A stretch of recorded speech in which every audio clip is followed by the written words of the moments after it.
Governor Morrisey, thank you so much for joining us for this very first sit-down interview as governor. And so, first of all, on your first 100 days, that's the main thing that people look for in any new administration. And so tell us what you have planned. Absolutely. So first, yesterday, we issued 8 executive orders, and we had 2 additional announcements because we're trying to set the stage for transformational changes in West Virginia state government.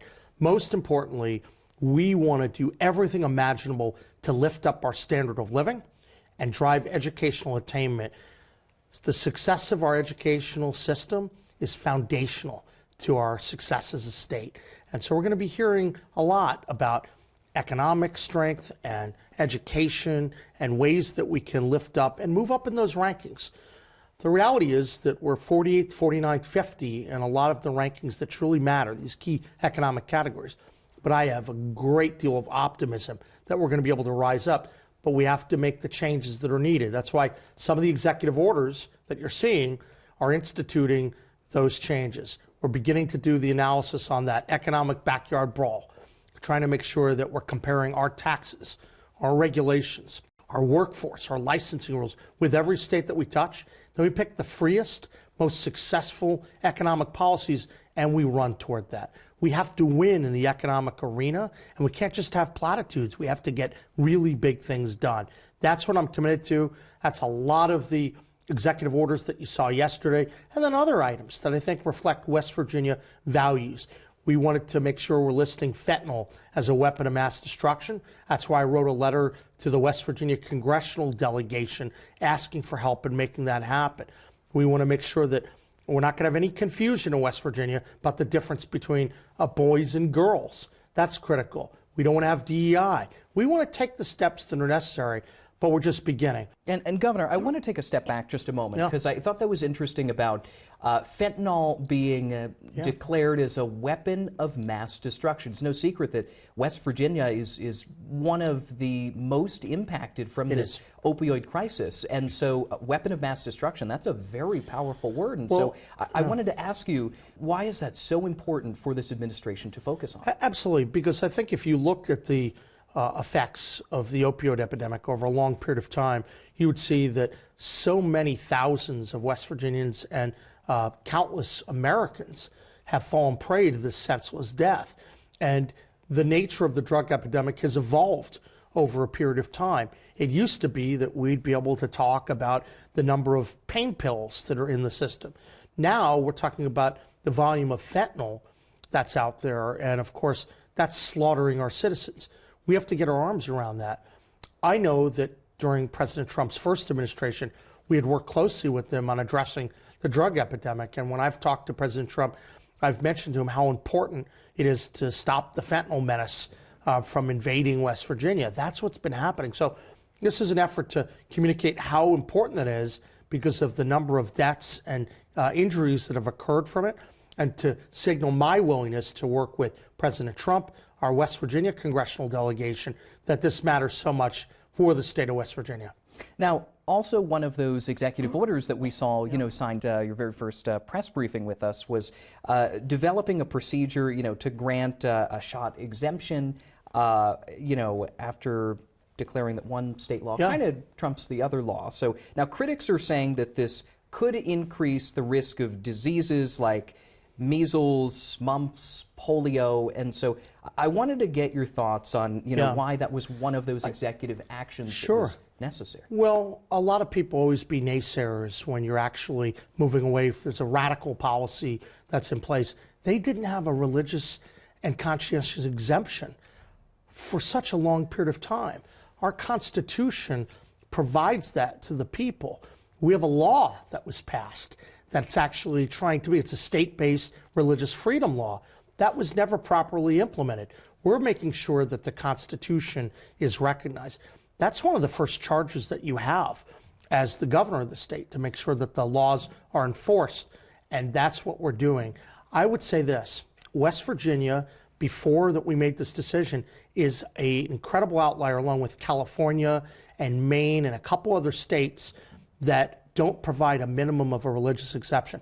No one's ever been able to provide compelling data that this would have any negative effect. So I think that we have to make sure we're returning to base principles. We can't just do what we want to do, and we have to take people's freedom very seriously. And I think what we're doing is striking the right balance. We're implementing the law that was already on the books, and we're being very clear that religious freedom is not going to be compromised during my administration. And without compromising that religious freedom, are you concerned at all that this could lead to an uptick in mumps or polls? I'm not, because this is why 46 other states across the nation, we don't want to be comparing ourselves to California and some of these other outliers that are so extreme in their approach. If people have religious or conscientious objection to it, I think it's very reasonable and prudent to recognize that. That's the foundation of our republic, that we were in a place where people fled to come to America because it was a land of religious liberty. We have to continue that. Obviously, we all care a great deal about public health, but based upon everything we've read, we do not think this will have any compromising effect on public health, and it's going to have the added benefit of restoring citizens' proper constitutional rights. Now, not to compare one administration to the next specific to West Virginia, but we saw that you had a press briefing on day 2. This was something that we had not seen really very rarely, if at all, with the previous administration since March of 2020, and you were taking unfiltered questions from the press. And so I just wanted to ask, why? Well, I think that I work for the people of the state, and I want to be able to answer questions that come in. I've never been afraid to interact with the public or the media. I think that people deserve to know that even their chief executive is accountable. The buck stops with the governor's office. I think that matters. And so I'm excited to engage and to talk about the importance of protecting West Virginians and lifting up our standard of living, driving educational attainment. You have no fear when you're speaking truth.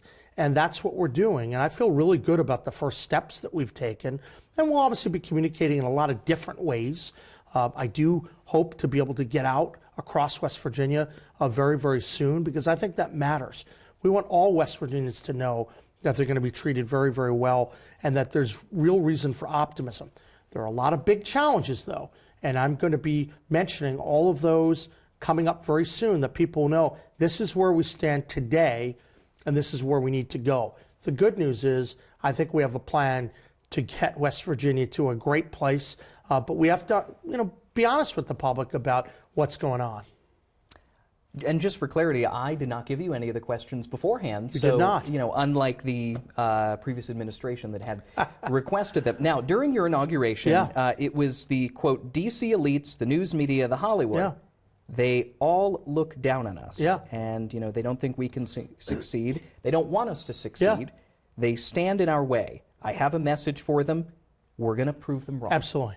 I think there are a lot of people that don't take West Virginia seriously enough, and those DC elites, that establishment, when you see that in Washington, D.C., I think the media, Hollywood, they portray West Virginia the wrong way. We're an incredible people, and folks work very, very hard. We're the most beautiful state in the nation. We have a lot of great things going for us. Anyone who came to the inaugural events of the last couple of days know we also know how to throw a party in West Virginia. We're going to have a lot of fun, and we're going to grow. We're going to rise in a way that's different than other states. Things are going to be a little bit different. That's really critical. So I think what that message is intended to mean is we are not going to allow the detractors to stop us, and they always have.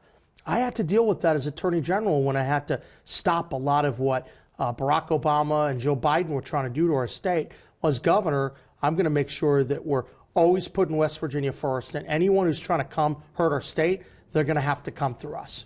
And one of those initiatives, DEI. Yeah. We saw it yesterday. Absolutely. Where you said, state-run institutions, something you said you believe will protect West Virginians from racial and gender discrimination. And we've seen neighboring states like Kentucky, do and reduce similar DEI initiatives. Now, the West Virginia Democratic chairman, Mike Pushkin, called it, quote, a troubling example of executive overreach that, quote, could harm us for generations. I just wanted to get your reaction to that. I think if West Virginians understood that what the purpose of this is to treat everyone the same under the law. When people throw out these terms, DEI, diversity, equity, inclusion, what they're trying to do is to get preferential treatment for their groups, their special causes, their pet projects. That's not the way the world operates. As the governor of West Virginia, I have to make sure that all people are treated with respect and dignity, and that they're treated the same under the eyes of the law. That's the point of the Equal Protection Clause. So I am not going to let people who play politics get in our way on this. We're going to stand up for every citizen in our state, not just people that have their own pet causes. Everyone's treated the same under the law, whether that means we're recruiting people, we're retaining people, we're doing programs, but we don't want quotas, we don't want special preferences or privileges for these groups. I think West Virginians absolutely agree with that concept. Next topic is schools, and specifically school consolidation. I mean, I covered it many times, where we saw at least 24 schools that were voted to be closed or consolidated throughout the entire state. Right. I mean, is there a plan to keep these schools going? It's when I'm in these communities, these parents are telling me, when schools close, the community dies. Do we need to change the formula here? I think that the most important thing we need to do is recognize that we have to grow our workforce and we have to grow our population. And that needs to be job number one. And if we keep our eye on the prize and we put policies that are going to ensure West Virginia is the most attractive state to live, to work, to play, to do business, that's what's going to cause the population to change. You've started to see some evolution of that, but we need to move much faster. Otherwise, we're not going to survive as a state. So I think that the answer to a lot of our problems, and there are a lot of challenges, is we have to grow and we have to make sure that we're the most attractive state in the nation. We're the most beautiful. We have to make sure that the policies follow, and that's why we're working on the fundamentals to make that happen. Do you think that we need to change a formula here in order to help these struggling schools in these counties? Well, look, we're going to be analyzing every aspect of the educational system, and obviously we're putting our budget together. That's one of the things when you come in, you're charged with doing that. So the next month, people will see that. So I had a meeting this morning about the budget. So education is really important, and we want to make sure we're putting our kids and our parents first. So I'm happy to continue to look at different ways to improve the system, to retain our families, and to be attractive for new families. I know this. We want to be in growth mode, not constraint mode, right? So obviously, I know a lot of the concern is with the consolidation.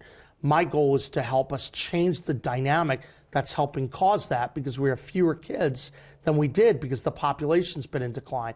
If we reverse that, that's going to solve a lot of problems. Governor Morrisey, I want to thank you for sitting down, talking with us today. I know you just settled into this new administration. Do you think that we're going to see a run in 2028? You know, I am not focused on anything other than waking up every day and doing the best job for the people of West Virginia. The last thing in the world I want to focus on right now is future electoral activities. You know we had a busy first couple days. We're getting a lot done. That's what you can count on Patrick Morrisey focusing on coming up. Governor, thank you so much. Hey, thank you. Wish you the best of luck. Appreciate it.